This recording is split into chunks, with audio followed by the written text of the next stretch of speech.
Buenas tardes, buenos días, buenas noches a todos y a todas. Estamos en otra clase del Teórico 3 de Introducción al Pensamiento Social y Político Contemporáneo.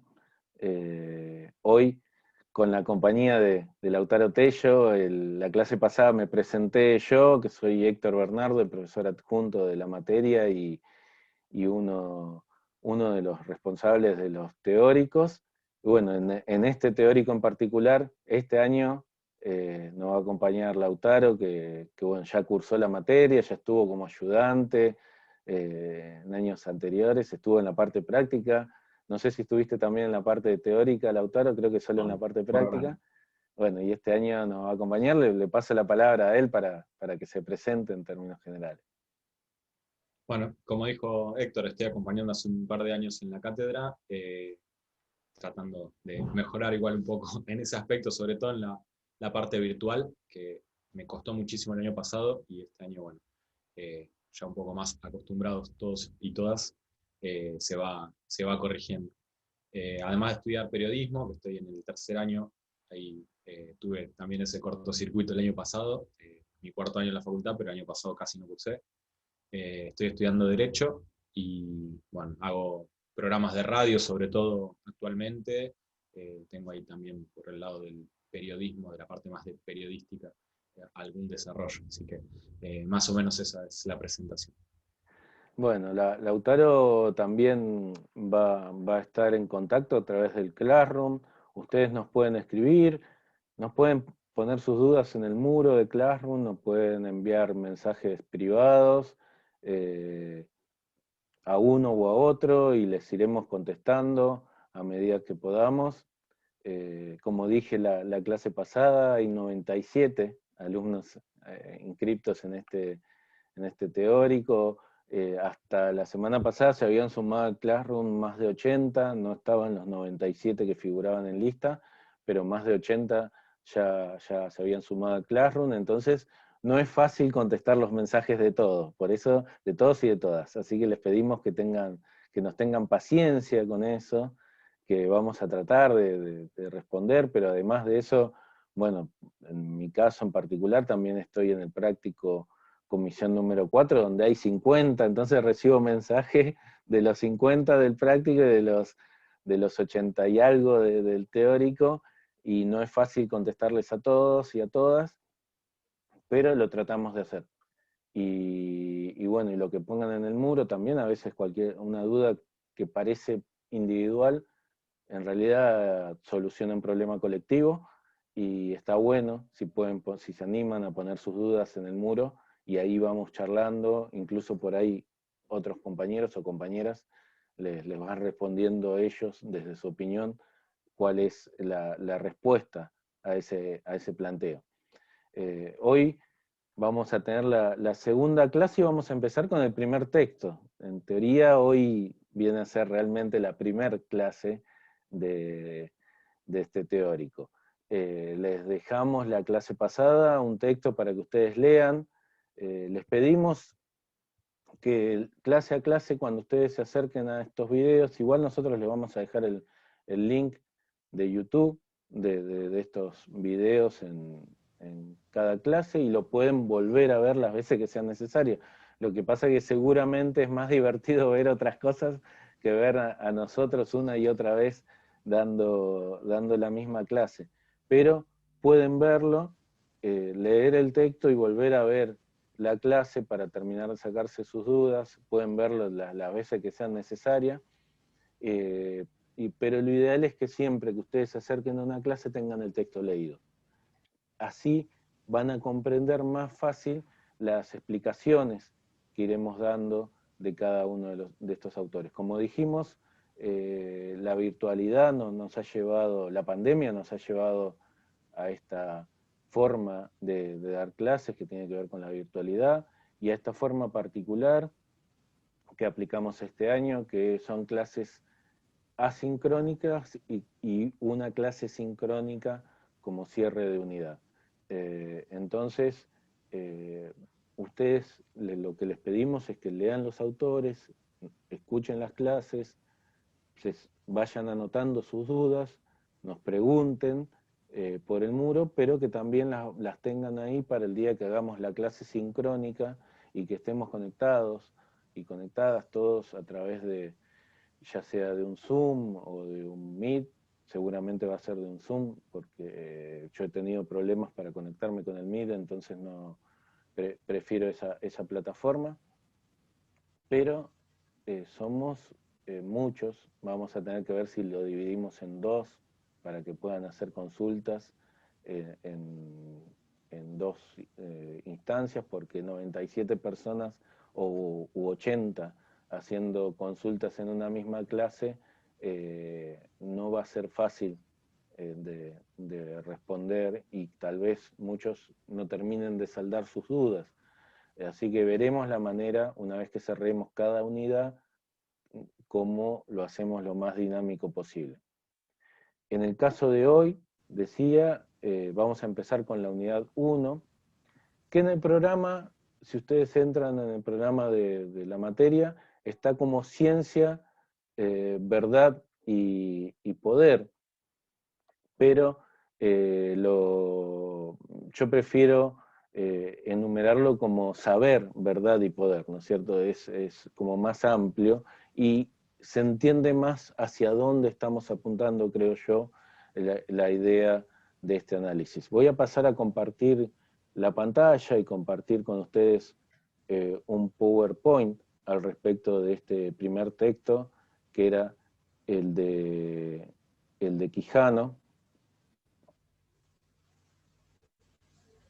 A ver si ahí se empieza a visualizar. ¿Lo ves, Lautaro, ahí? Sí, se ve. Sí.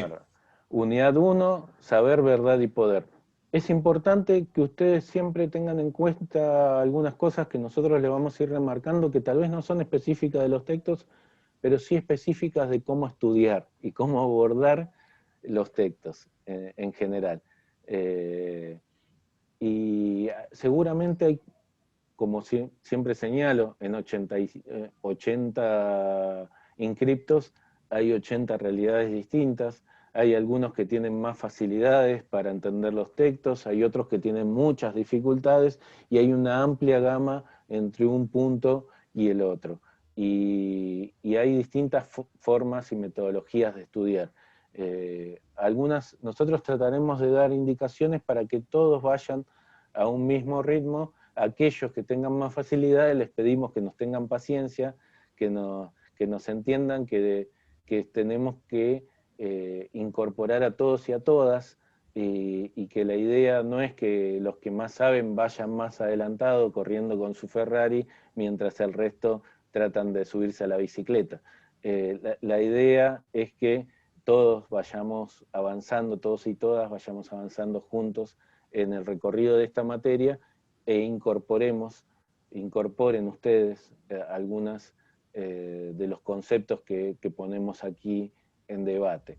Y siempre sabiendo que nosotros vamos a ver algunos autores y algunas miradas, y seguramente a lo largo de la carrera y en otros espacios que no tienen que ver con la carrera, van a escuchar o leer y acercarse a otros autores con otras miradas, con otras concepciones, y lo importante no es acá que repitan como loro, sino que entiendan estos conceptos, que nos demuestren que los entendieron y que después los pongan en crisis, que digan sí, los comparto o no. Esto que dice este autor para mí no es así, pero con argumentos. No es así porque por esto otro, porque leí tal cosa que me parece más sensata, porque esto no se condice con la realidad que yo conozco en tales lugares, siempre tratando también de eso, de llevar los textos a la realidad cotidiana, ¿no es cierto?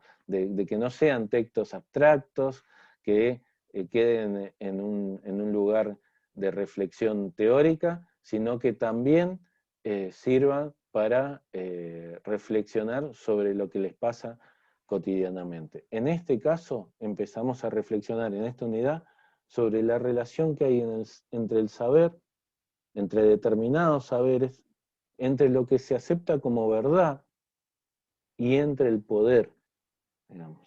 Cómo el poder legitima determinados saberes, los convierte en verdad, cómo el poder deslegitima otros saberes y los trata o los ignora directamente, y se produce lo que Boaventura de Sousa Santos llama un epistemicidio, digamos, desapareciéndolos, de la posibilidad de acercar al conocimiento de otras personas, o los trata de supersticiones, de superterías, de mitos, digamos, y los descalifica desde ese lugar. Entonces hay en este triángulo poder, verdad y saber, una relación que va circulando, y el saber a su vez legitima los lugares de poder y legitima las relaciones de poder existentes en las sociedades, y el poder legitima ese saber que lo legitima a él y lo transforma en verdad, y así va circulando esa relación entre los distintos saberes. Señalo, y lo he marcado en algunos otros teóricos y en algunas otras clases, como por ejemplo hay un saber académico que está legitimado, y como muchas veces se pelea por acceder a que determinados saberes se conviertan en saberes académicos. Nosotros hoy estamos en una facultad de comunicación social y de periodismo y comunicación social, que nos da un título universitario de licenciados en comunicación social cuando nos recibimos, o una tecnicatura, ¿no es cierto? Pero esto no era así hasta los años 90. Antes, esta institución era una escuela de periodismo, y el conocimiento que impartía no estaba al nivel de otros, no estaba reconocido al nivel de otros conocimientos que también impartía la universidad. Lo mismo pasaba con trabajo social. No era reconocido porque el poder en ese momento los deslegitimaba, lo ponía en otros niveles y decía, bueno, no, hay un saber que es el saber, por ejemplo, de los abogados, de los médicos. Ese saber tiene un estatus y no En puede el ser triángulo, comparado. ¿Cómo? en el triángulo de saber, verdad y poder, por ejemplo, vos nombraste recién a trabajo social, que no era una facultad, sino que era una escuela, y la única facultad que se opuso fue medicina. Ahí Claro, podemos ver, por ejemplo, cómo la ciencia más dura, y en este caso un colegio como el de médicos o una agremiación como la de los médicos, tenía esa voluntad de seguir siendo excluyente con algunas áreas de conocimiento. totalmente. Eso es muy claro ese ejemplo. Y también para ejemplificar, como digo, con la vida real, con la cotidianidad, en los 2000, 2001, plena crisis de Argentina, en IOMA había un compañero que era trabajador social, eh, delegado de los trabajadores de IOMA, y él estaba peleando por muchas reivindicaciones, entre ellas también una personal que tenía que ver con que le reconozcan el título. No sé si todos y todas lo saben, pero el Estado, y ahí también, ¿no es cierto?, ciertos saberes cómo se legitiman y valen más que otros, en las empresas, en el Estado, en muchos espacios, cuando uno tiene un título universitario cobra un plus. Todos cobran un sueldo, y los que tienen el título universitario cobran un plus por tener ese título. O sea, hay un valor agregado que incluso se ve en lo económico, concretamente en ese saber. Bueno, él era licenciado en trabajo social y no le reconocían el título, no se lo estaban pagando.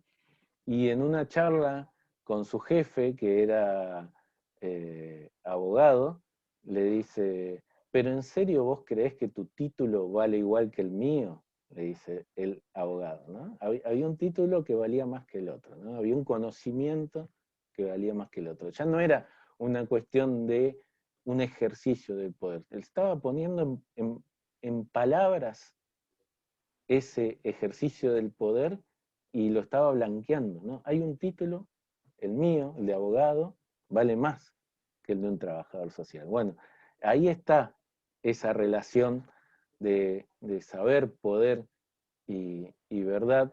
Y bueno, vemos cómo históricamente las ciencias sociales también han peleado durante mucho tiempo para ser reconocidas como ciencias, ¿no es cierto? Que no es fácil, no ha sido una tarea fácil, porque las ciencias duras señalaban que las únicas ciencias eran ellas, que supuestamente carecían de subjetividad a la hora de abordar una investigación, mientras que las ciencias sociales eran subjetivas. Para los que no conocen bien los términos, después vamos a hablar bien de qué quiere decir subjetivo, qué quiere decir objetivo, eh, y todas estas cuestiones. No se asusten si encuentran términos que no entienden. eh, no, traten de cuando leen también los textos, leerlos googleando las palabras que no entienden. Si los pueden imprimir, es más cómodo. Yo tengo esa costumbre, porque también soy más viejo que todos ustedes, que todos y todas ustedes, de subrayar el texto es más cómodo, ¿no? Pero bueno, si no lo pueden imprimir, igual fíjense, vayan buscando, traten de buscar las palabras que no entienden, pero les quiero aclarar una cosa, y esto es fundamental también a la hora de abordar un texto. No se tienen que aprender el texto de memoria, no tienen que saber todo lo que dice el texto, no tienen que aprender desde la primera palabra hasta el punto final de la última hoja. Estudiar un texto es entender cuáles son los conceptos principales que ese autor nos quiere contar. Y por qué, siempre pensarlo en el marco de la unidad que les vamos dando, cada unidad tiene distintas cosas, por qué elegimos, por ejemplo, el texto de Quijano, Aníbal Quijano, Colonialidad, Modernidad y Racionalidad. ¿Por qué elegimos este texto en este marco de, eh, de, de esta unidad? Entonces, lo primero que tienen que pensar es eso. Bueno, a ver, ¿qué unidad estoy viendo? Tal. Bueno, entonces si va a tratar la relación entre el poder, el saber y la verdad, tengo que buscar en este texto en qué parte habla de la relación entre el poder, el saber y la verdad. Porque seguramente si lo pusieron en esta unidad es para eso, es para abordar ese tema.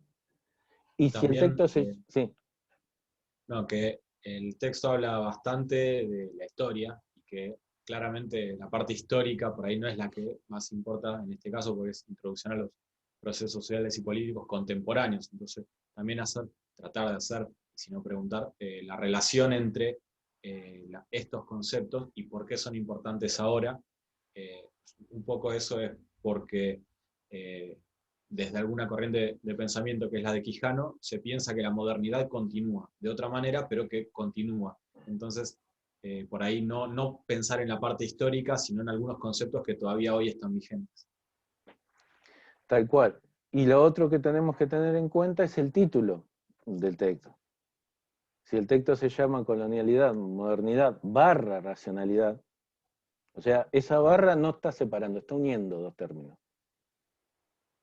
Tenemos que entender eso. Entonces, bueno, ¿por qué el autor nos va a hablar de la colonialidad? ¿Qué nos va a decir de la colonialidad? ¿Qué nos va a decir de esta relación modernidad-racionalidad? Y de esta unidad, modernidad-racionalidad, con esa colonialidad. Por ahí pasa el eje de este texto, por ahí pasan las cuestiones que queremos discutir, que queremos que ustedes vean de estos autores, y por ahí pasan también los temas que vamos a abordar hoy. Voy a hacer un pequeño paréntesis. En el práctico ustedes están viendo el texto de Bourdieu, lo vieron o lo están viendo esta semana. Bueno, está dentro de la misma unidad, digamos. El texto de Bourdieu se llama Una ciencia que incomoda. Bueno, ¿por qué en el marco de discutir la relación entre el saber, la verdad y el poder, vemos un texto sobre una ciencia que incomoda? ¿Cuál es la ciencia que incomoda? ¿Por qué el texto se llama Una ciencia que incomoda? ¿Cuál es la ciencia que incomoda? ¿Qué es lo que tiene esa ciencia que incomoda? ¿Y a quién incomoda? Bueno, eso es lo que ustedes tienen que pensar a la hora de abordar un texto que está dentro de una unidad. Si ustedes lo van trabajando así tranquilos, digamos, pensando, bueno, esto está dentro de esta unidad, este texto no es igual, pero evidentemente dice algo que también dice el otro texto y por eso están dentro de esta misma unidad. Y evidentemente acá hay elementos que nos quieren, que los profesores, los que armaron el programa, los que están impartiendo las clases, quieren que pongamos en juego o pongamos en común, ¿no es cierto? Y básicamente pasa por esos lugares.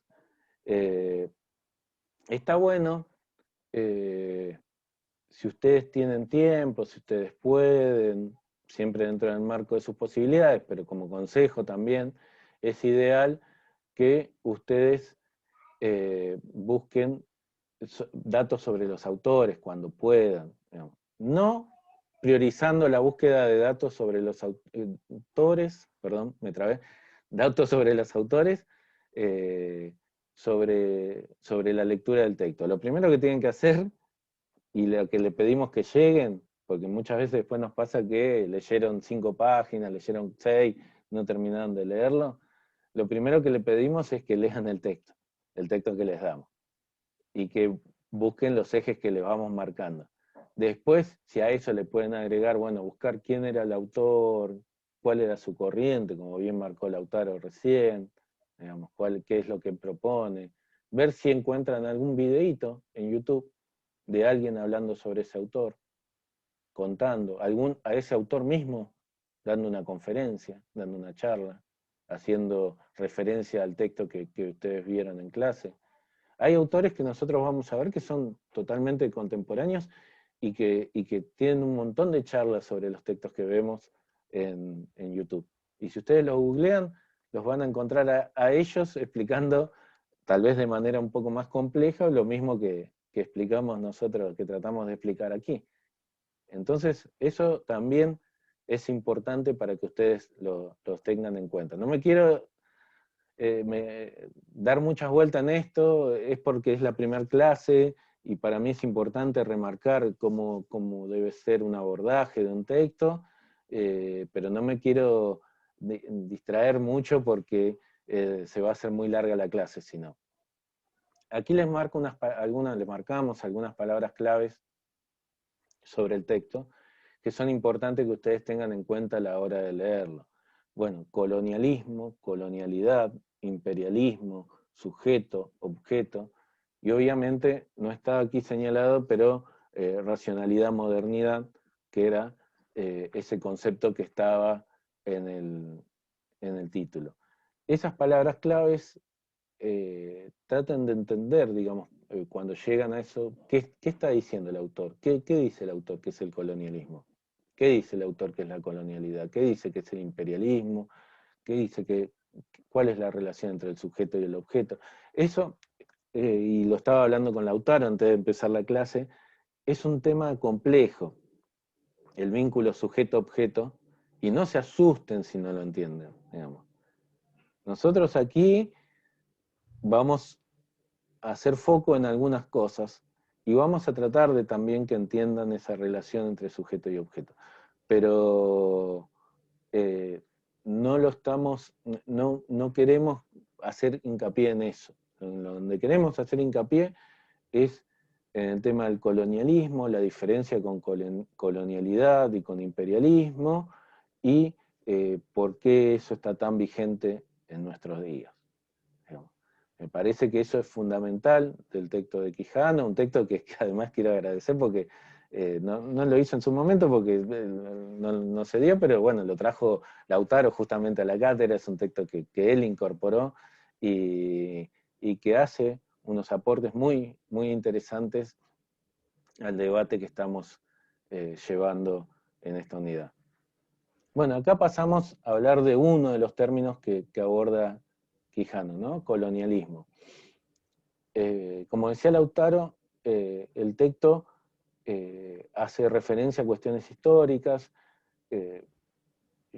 Todos ustedes lo saben, en fines de 1400, el continente europeo empieza con los viajes de circunnavegación del mundo, y se encuentran con el continente americano, mal llamado descubrimiento de América, ¿no es cierto?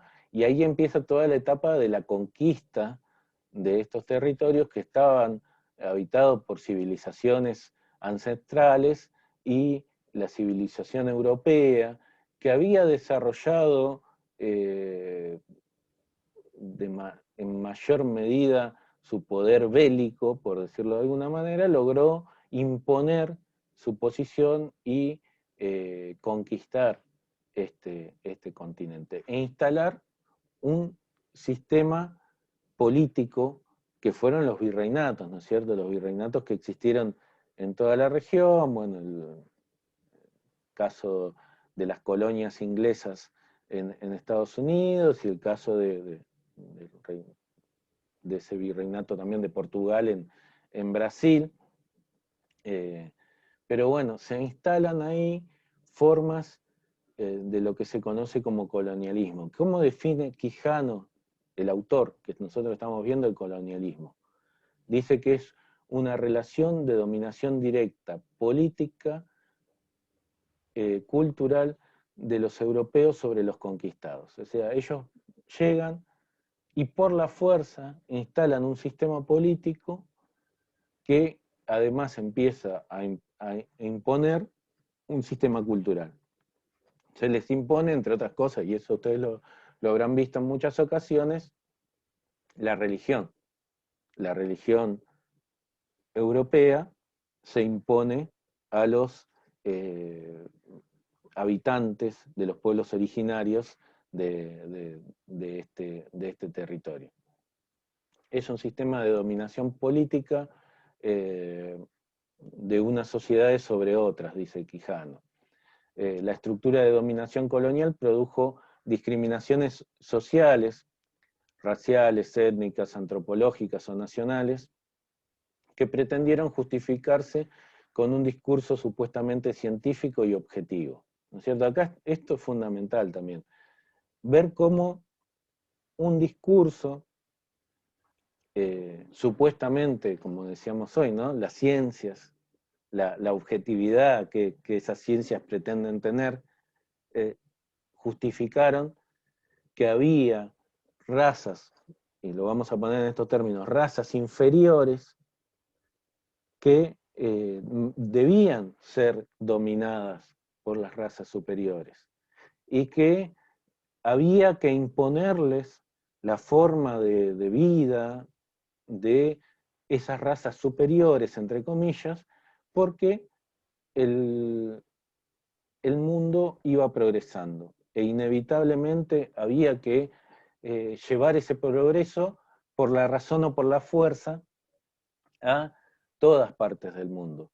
Y los europeos se sentían el centro del universo, se sentían el centro del mundo, se sentían la cultura más desarrollada, y sentían que, además que, como digo, no solo lo sentían, lo justificaban supuestamente científicamente, lo justificaban con un discurso supuestamente científico, que tenían derecho a imponer esas culturas y a imponerse y a saquear los recursos naturales de esos pueblos, y a matarlos si era necesario, o esclavizarlos, o denostar todo su conocimiento. Hay Parte otro texto sí. de Quijano que se llama ¿Qué tal raza? Y está bueno porque en esta tríada de saber, verdad y poder muestra cómo se fueron construyendo esos términos. En alguna medida más o menos pensaban, como decís vos, que eran raza superior los europeos, pero también fueron construyendo estas ideas cada vez más cerradas de raza o de nación o de etnia, y así fueron generando ese saber. O sea que previamente no estaba racionalizado justamente, sino que lo fueron construyendo también.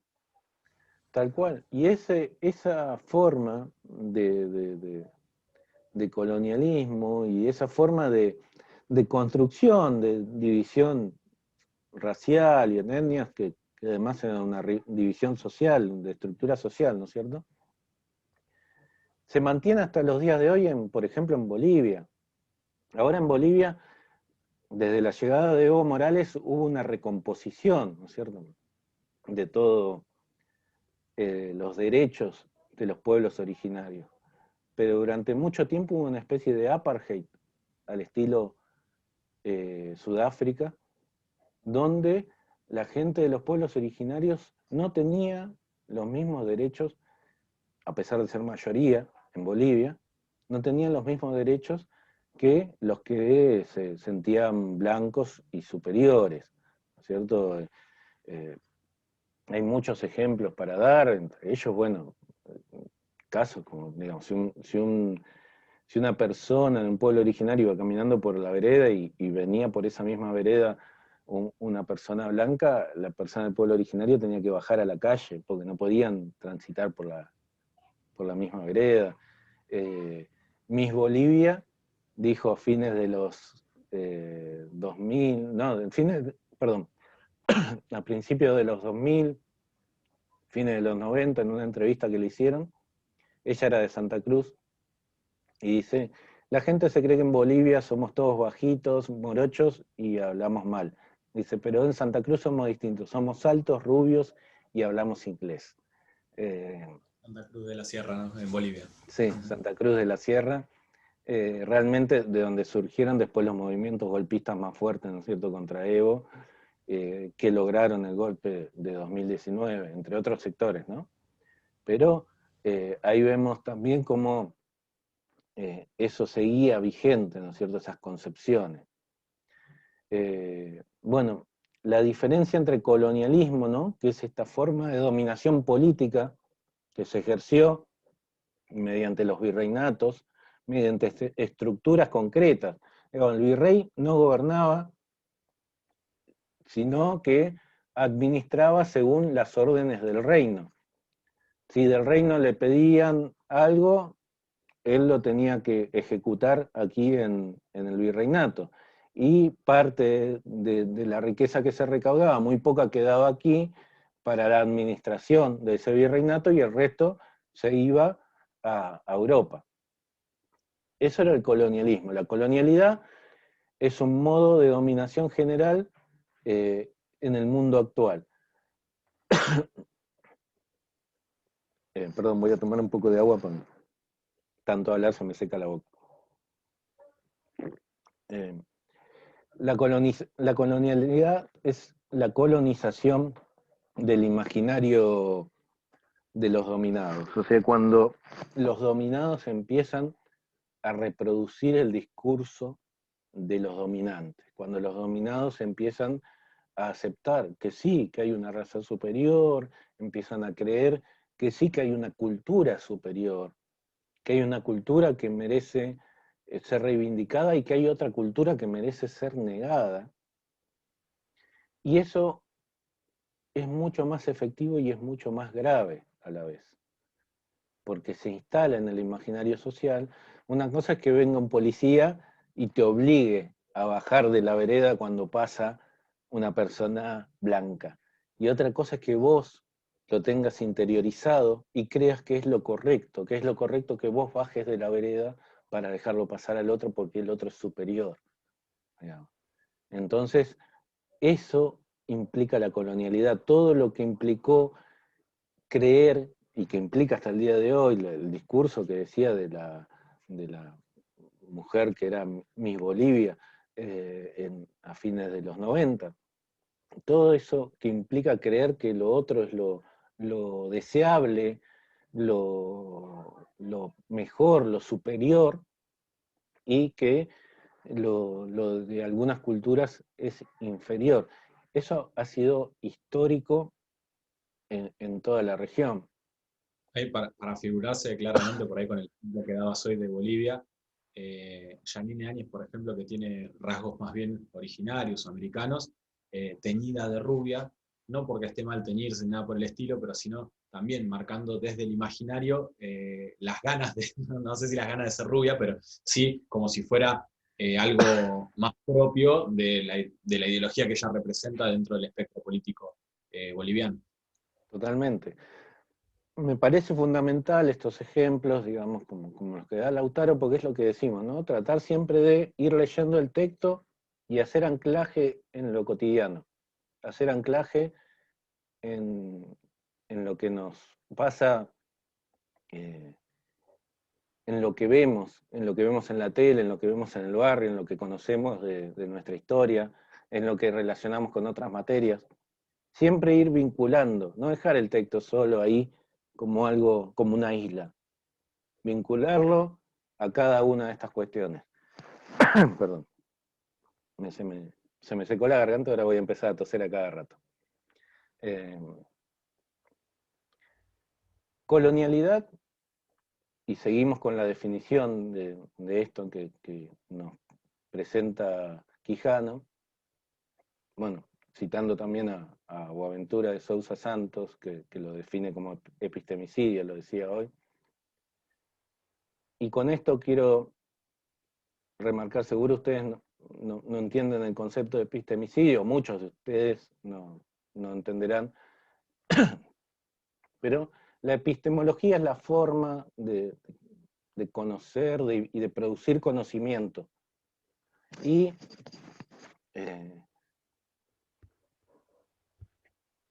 el epistemicidio es como el homicidio, es el asesinato de un hombre, o el femicidio, el de una mujer. El epistemicidio es el asesinato de una forma de producir conocimiento, de entender el mundo.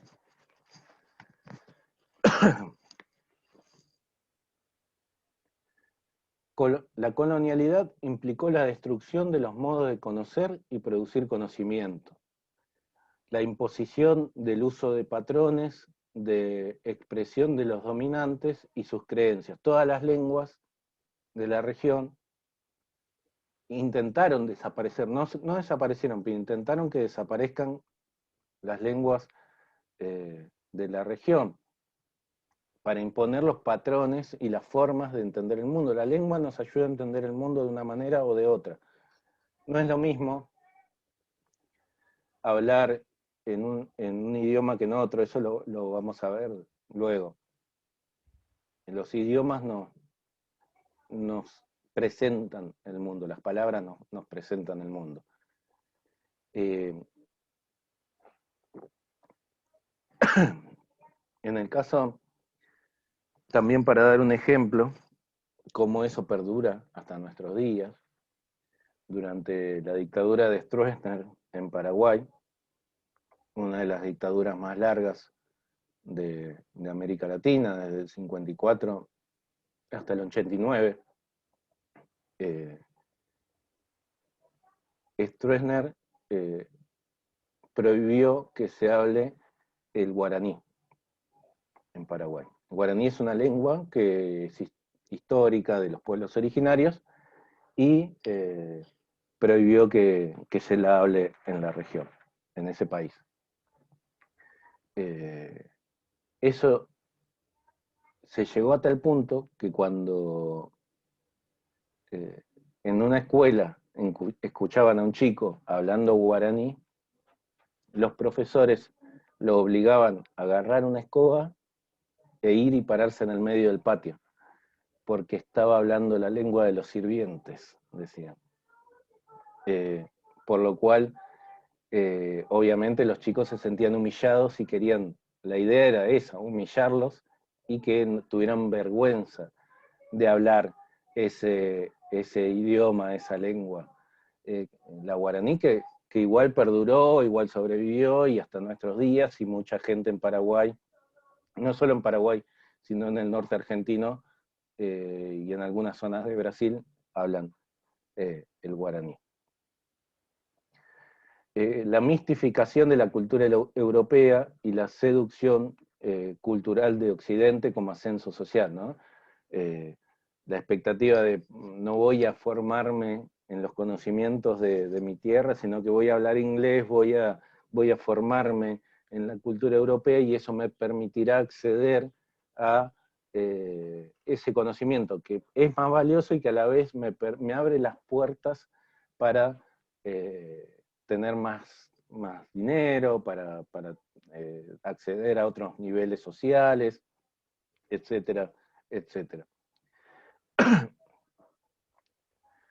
Despojó de legitimidad y reconocimiento a las otras culturas. El imperialismo, este otro término que plantea Quijano, es la asociación de los intereses de sectores o de grupos dominantes locales con los intereses de las grandes potencias, ¿no es cierto? Lo vemos y lo hemos visto en los últimos años en Argentina, con el gobierno de Mauricio Macri, claramente. Y lo vemos con el gobierno de Yanine Áñez, como señaló Lautaro.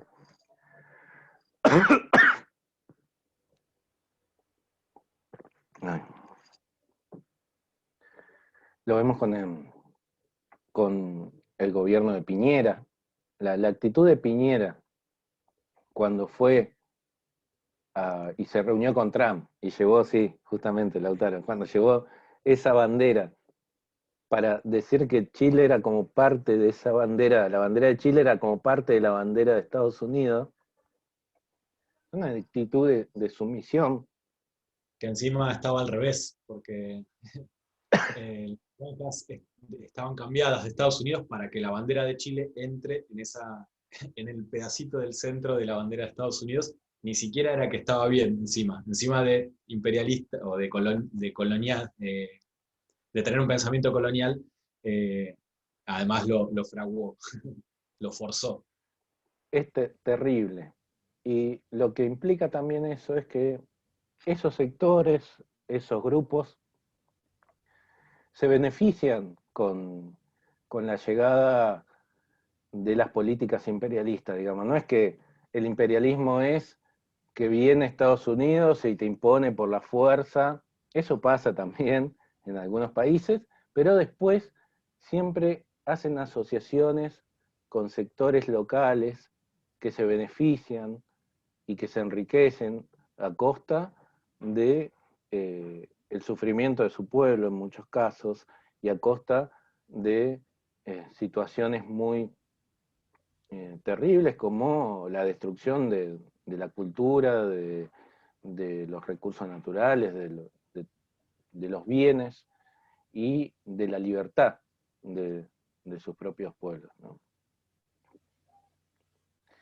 Bueno, esta unidad que decíamos hoy en el principio, racionalidad, modernidad, una forma de construir conocimiento, una forma de conocer y entender el mundo y una época histórica, ¿no? La racionalidad, lo racional es una forma de conocimiento y la modernidad es una división histórica, ¿no? Las divisiones históricas también son culturales, ¿no? La antigüedad, la Edad Media, la Edad Moderna, la posmodernidad, también son construcciones que se van haciendo desde la cultura. Quijano dice que junto con la dominación colonial se constituye este complejo, ¿no? Racionalidad, modernidad, que es, como decíamos hoy, desde donde se desprende o donde surge, donde se crea este discurso que va a justificar científicamente el avasallamiento de los pueblos originarios.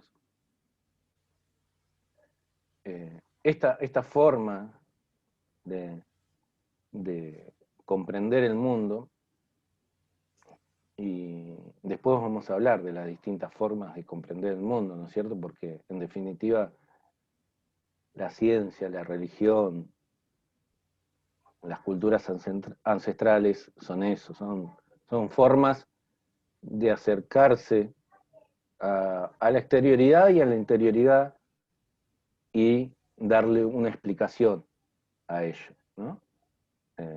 Lo mismo la religión, digamos, ¿por qué existimos? Porque Dios nos creó. No, ¿por qué existimos? Porque hubo un Big Bang. ¿Y por qué existimos? Cada una de las formas de explicar las preguntas que los seres humanos nos vamos haciendo, por qué las cosas son así. Cuando uno tiene un hijo, entiende también eso, ¿no? Todo es por qué. ¿Por qué? ¿Por qué? ¿Por qué? Y, y el ser humano necesita esas explicaciones y va construyendo las formas de entender el mundo.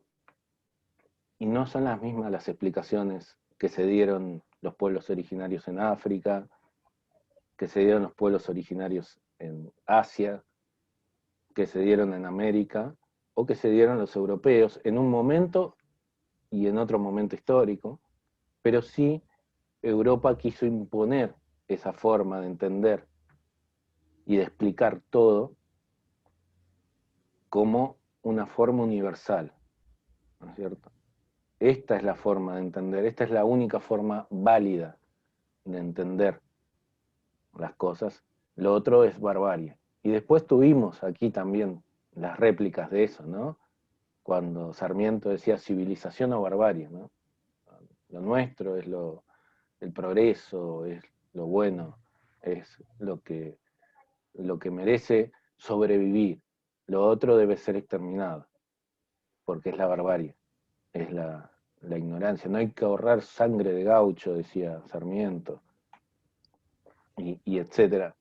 Un personaje que obviamente tiene algunas cosas que uno podría rescatar de su rol histórico en nuestro país, pero tenía otras nefastas también. El presupuesto fundante es que el conocimiento parte de la relación sujeto-objeto. Esto es lo que decíamos hoy, ¿no? Esta explicación que viene aquí es compleja. No me quiero quedar mucho en ella porque no es en donde quiero hacer hincapié. Y sé que a muchos de ustedes les habrá, a muchos y muchas les habrá costado entender esta relación. Pero básicamente, y simplificándolo de una manera muy brutal, vos, Lautaro, corregime si parece demasiado burda mi explicación, pero la racionalidad plantea que la forma de entender el mundo es que hay un sujeto individual que mira y comprende. Mira a un objeto. Ese objeto puede ser el sol cuando amanece o puede ser una cultura, ¿no es cierto? Llegamos y miramos a una sociedad distinta al pueblo guaraní, al pueblo mapuche, y lo tratamos como un objeto. Y ese objeto tiene características determinadas, desde la racionalidad cree que hay unas características determinadas en sí, y el sujeto ve y analiza y entiende esas características. Bueno, y lo hace de manera individual. Esto niega, eh, como, como dice Quijano, niega la intersubjetividad. Todo conocimiento es intersubjetivo. Nosotros, y quiero hacer hincapié en esto porque sé que no todo el mundo va a entender qué es subjetivo y qué es intersubjetivo, nosotros somos sujetos sociales. Entonces nuestra mirada es subjetiva. Como sujetos miramos. Pero también tenemos una intersubjetividad. Interactuamos con otros sujetos sociales y crecemos con nuestros padres, con nuestros maestros, con nuestra televisión, con nuestros libros, con nuestros diarios, con nuestros vecinos, con los que estamos de acuerdo y con los que estamos en desacuerdo, con los que vivimos 5 minutos y con los que vivimos 20 años. Todo eso se interrelaciona en nosotros y vamos entendiendo el mundo en base a esa interrelación que tenemos y en nuestra mirada y en nuestro entender. y no es una cuestión individual, netamente objetiva, por decirlo de alguna manera, sino que es intersubjetiva. Y lo que vamos desarrollando se basa en los conocimientos anteriores de nuestra sociedad, en los desarrollos científicos anteriores, en los desarrollos sociales anteriores, culturales. Nos paramos sobre esa base, nos interrelacionamos con los otros sujetos sociales, con las otras culturas, con los otros elementos, y ahí construimos más conocimiento. Digamos, hay una intersubjetividad y también plantea la cuestión de la totalidad, ¿no es cierto?, de la racionalidad. La totalidad desde un punto de vista funcionalista, donde las sociedades se ven como un cuerpo humano, donde hay un órgano principal para esa interpretación, que es el cerebro. Y en este caso es supuestamente más importante que el resto, y para la racionalidad europea, obviamente el cerebro era Europa.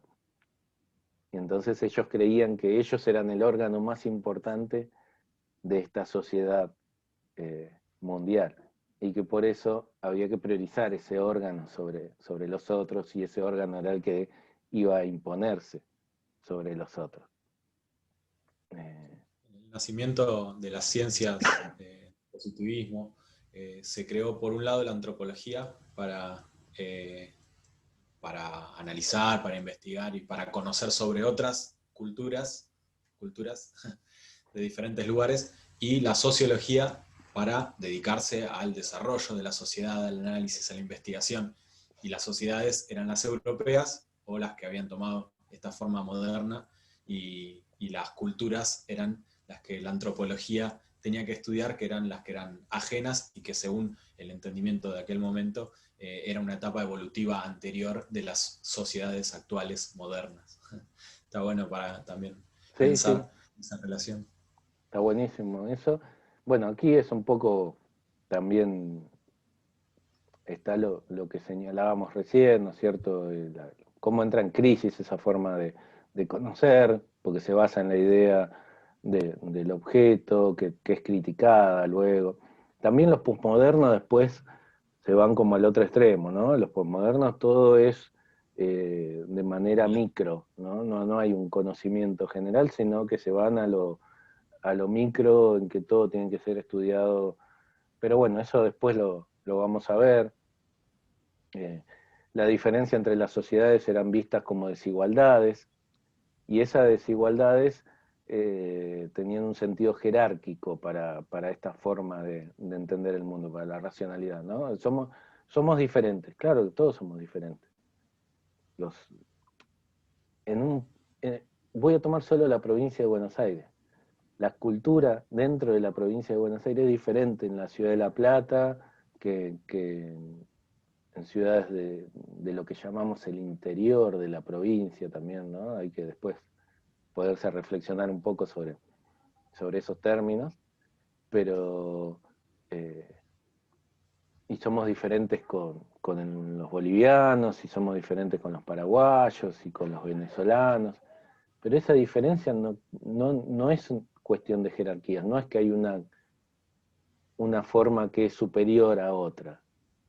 Bueno, en ese momento se construían, sí, como para justificar también el avance sobre los otros pueblos. Sí, somos diferentes, somos superiores, merecemos avanzar sobre esos pueblos inferiores y llevarlos a, a una etapa superior.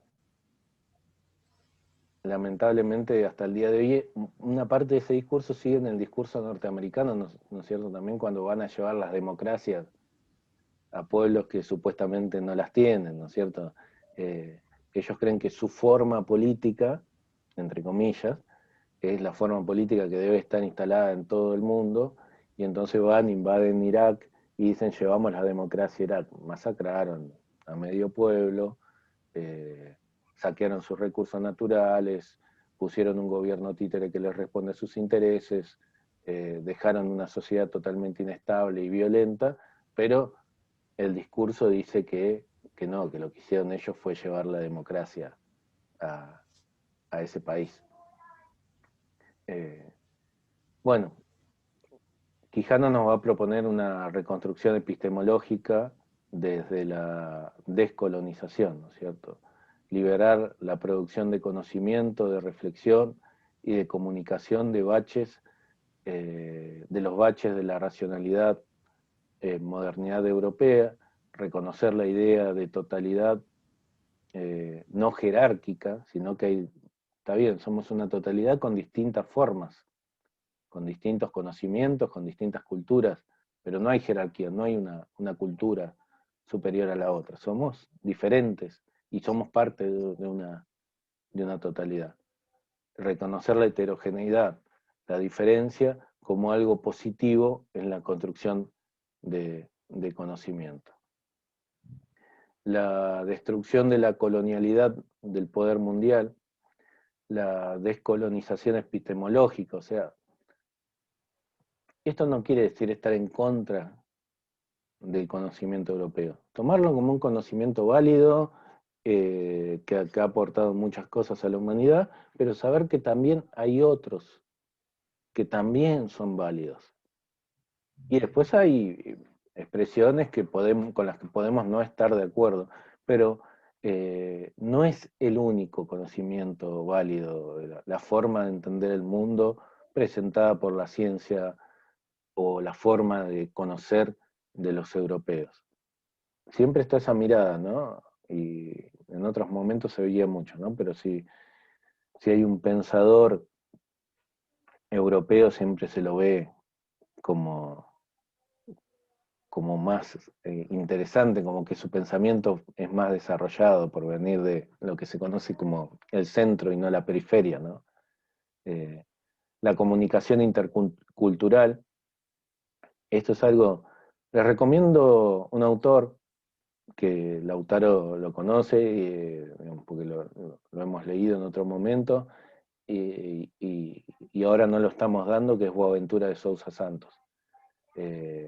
Léanlo, busquen sus videos, sus charlas en YouTube, son interesantísimas y creo que es claro, porque también está Enrique Dussel, que Lautaro también sé que le gusta mucho, pero es más complejo Dussel.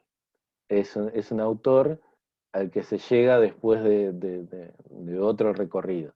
Boaventura de Sousa Santos es una persona, un intelectual muy destacado y que explica muy claro, digamos, baja mucho esa complejidad a un nivel de que lo podemos entender todos y todas. Eh, y se lo recomiendo porque también va en esta línea de lo que estamos charlando hoy. Y dice, bueno, el intercambio de experiencias significativas. Y acá quería poner un ejemplo de lo que ha sido la colonialidad, el colonialismo y el discurso de la racionalidad modernidad. Muchos de ustedes conocerán el Museo de La Plata, otros por lo menos sabrán que existe. El museo fue fundado por Francisco Pascasio Moreno, conocido comúnmente como el Perito Moreno, y después incluso hay un lugar en el sur que se llama el Perito Moreno, ¿no es cierto? Pero esta persona,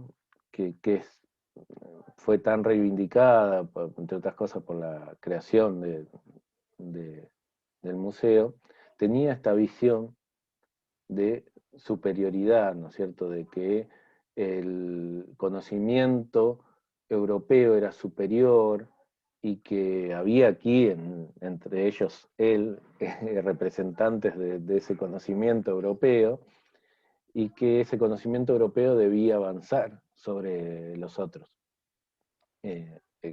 Moreno era perito, justamente, iba a recorrer el sur y en ese recorrido hacía investigaciones de los pueblos originarios de ahí. Y era un gran saqueador de tumbas, cuando fundó el Museo de la Plata tenía más de 1000 cráneos humanos que él había saqueado y los tenía como una colección, ¿no es cierto? Hoy no nos imaginamos que alguien llegue diciendo que es científico y vacíe en el cementerio donde mucha gente tiene a sus seres queridos y sus tradiciones y su forma de vincularse con los que no están ya, y se lleve los restos, porque sí, porque cree que es representante de, de un saber superior, de una forma de conocimiento superior. En ese caso, Moreno llegó al extremo de que él había tenido vínculos con, con este cacique mapuche Inacayal cuando fue a investigar y cuando se hizo la campaña al desierto, a fines de 1800, cuando se hizo la campaña al desierto, se trajeron muchos miembros de la comunidad mapuche hasta aquí para esclavizarlos, a pesar de que la esclavitud había sido abolida en 1813 en Argentina, pero se los trajeron encadenados desde el sur para esclavizarlo y Moreno pidió por el cacique Nacayal y por algunas familias mapuches, pero no pidió desde un lugar que se sentía angustiado por lo que le podían llegar a pasar a las personas, pidió para traerlos al museo como piezas vivas. Fueron expuestos en el Museo de La Plata como piezas vivas, venían los científicos europeos, también creyéndose superiores, a estudiarlos, a medirlos, como si estuvieran midiendo un objeto, lo que decíamos hoy, ¿no? La relación sujeto-objeto, los medían, los analizaban, estudiaban su comportamiento, mientras ellos divagaban por, por los pasillos del museo, arrancados de su tierra, obligados a vivir en los sótanos del museo, en lugares que yo llegué a ver, que son diminutos de 1,5 metros por 1,5 metros, en los que hasta el día de hoy los trabajadores del museo le siguen diciendo a esos lugares las cárceles, con pisos de tierra, con una humedad terrible. Y después vemos que en los apuntes de Moreno y de otros científicos los describen a Inacayal, que había sido un cacique, eh, que había tratado de defender a su pueblo, y que estaba esclavizado ahí como un objeto de decoración del museo, lo describe como triste, como que vagabundeaba por el museo sin sentido y que cada vez que podía tomaba alcohol y lo ponen como sorprendidos eso, ¿no? Claro, alguien es arrancado de su territorio, es obligado a vivir en una cárcel, porque sí, sin haber cometido delito alguno, es obligado a padecer en las peores condiciones, él que era el cacique imposibilitado de defender a su propio pueblo, y sin embargo estos científicos se sorprendían de que ande triste y cabizbajo, ¿no? Tengo entendido que, no sé si Nacayal o otro, había sido guía de Moreno, que es uno de los primeros exploradores más porteños, digamos, del sur, y que había sido guía, o sea, que había tenido una relación cercana hasta casi de persona a persona, evidentemente no lo consideró así el perito, y por eso, bueno, terminó haciendo esa, que le diría barbaridad si no fuera que la palabra barbarie está tan remarcada desde su perspectiva. Tal cual, pero y ahí queda de nuevo el ejemplo, ¿no? ¿Qué es la civilización y qué es la barbarie? Digamos, justamente. Y bueno, Moreno, perdón, Inacayal, un, un día hace un ritual ahí en la puerta del museo, se desviste, hace como una despedida al sol. La versión más romántica es que hace esa despedida y después esa noche fallece, como que él se sentía ir. Otras versiones dicen que cuando él se desviste en la puerta del museo es golpeado brutalmente por los guardias de seguridad, arrastrado hasta su celda o hasta su cárcel, y no se sabe si por esos golpes luego fallece esa noche. Eh, pero después estas mujeres con esos niños que fueron también tratados como esclavos cuando la esclavitud ya había sido abolida.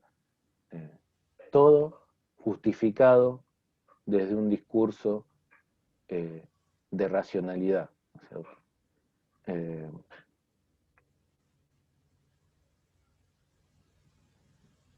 bueno, ya cerrando la clase de hoy, espero no se haya hecho muy larga, simplemente quería marcarles estas cuestiones.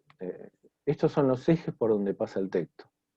Nosotros lo que nos importa fundamentalmente es ver esta diferencia, ¿no?, entre qué es el colonialismo, qué es la colonialidad, qué es el imperialismo, qué es este elemento dual, racionalidad, modernidad. Hagan hincapié en eso cuando lean el texto, los que no lo leyeron. Los que lo leyeron y lo pueden repasar, también hagan hincapié en estos puntos que señalamos. Por ahí pasa el eje de lo que queremos ir discutiendo en estos textos. Para la clase de hoy no le vamos a dejar ningún trabajo en particular.